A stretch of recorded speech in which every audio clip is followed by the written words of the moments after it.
Today we're going to talk about the 5 essentials to remember when you are recording your music for sync opportunities.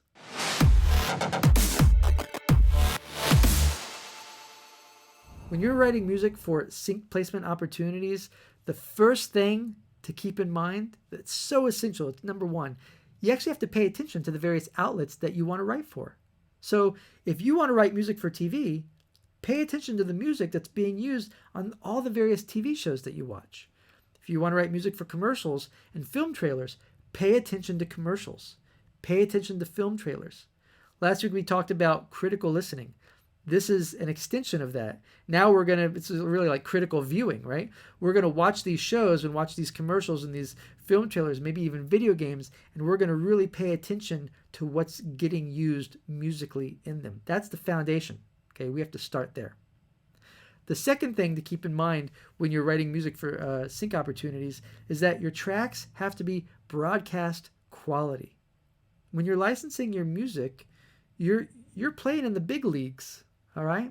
And broadcast quality is a term that can be rather vague, we'll say. So what does broadcast quality mean? Well, it means that the material has to stand up well alongside other professional recordings.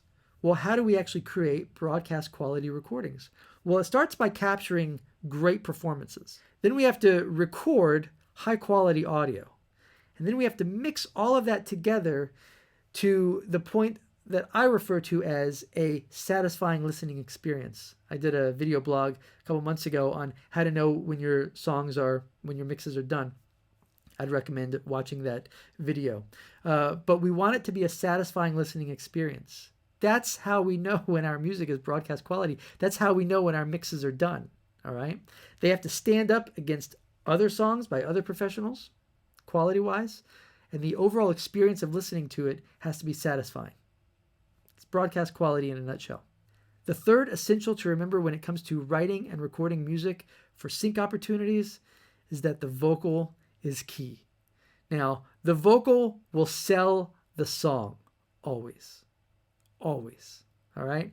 Now, regardless of what you think about using Melodyne or Auto-Tune, we have standards that we have to live up to now, okay, and expectations.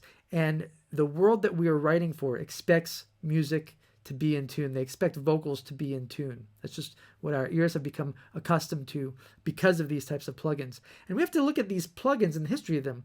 They were created to take great performances that may have been slightly out of tune and adjust them so that we could keep the great performance but put it in tune. And the reality is that this technique, even though we have it in a plugin form now, this technique has been in use since the 80s, since even probably in the 70s, but especially in the 80s with samplers.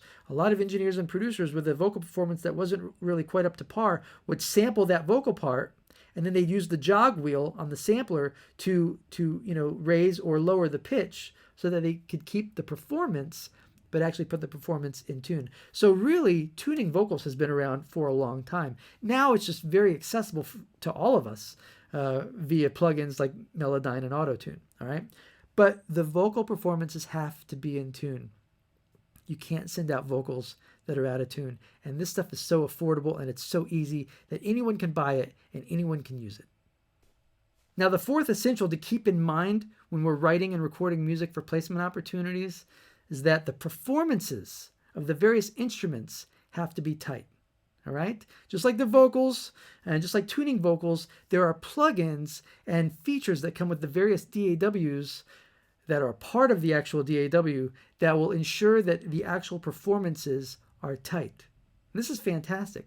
But a lot of people will overuse it to the point where they actually take the human element out of the performance. I think that it can be overused, right?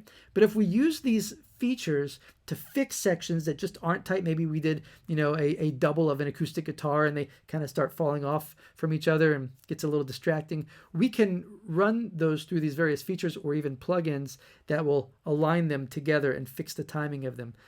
It's just the expectation that we have now. Right? Our end users expect performances to be tight. They expect vocals to be in tune. They expect performances to be tight. They expect the instrumentation and the actual instruments that we're using to be in tune with each other. All right?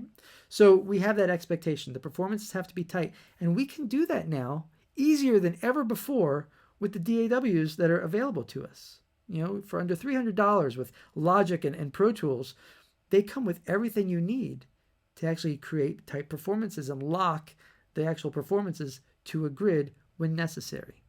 Now, the fifth essential to keep in mind when you're writing and recording your music for placement opportunities, you can't have profanity.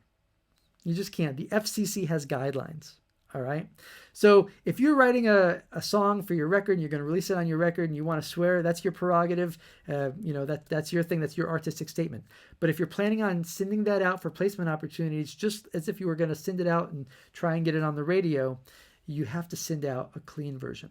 All right. So go back through it and re-record the various sections or various lines that have swears with a clean version. So those are the 5 essentials to keep in mind when you are writing and recording music for placement opportunities. I hope that helps. I'll see you soon.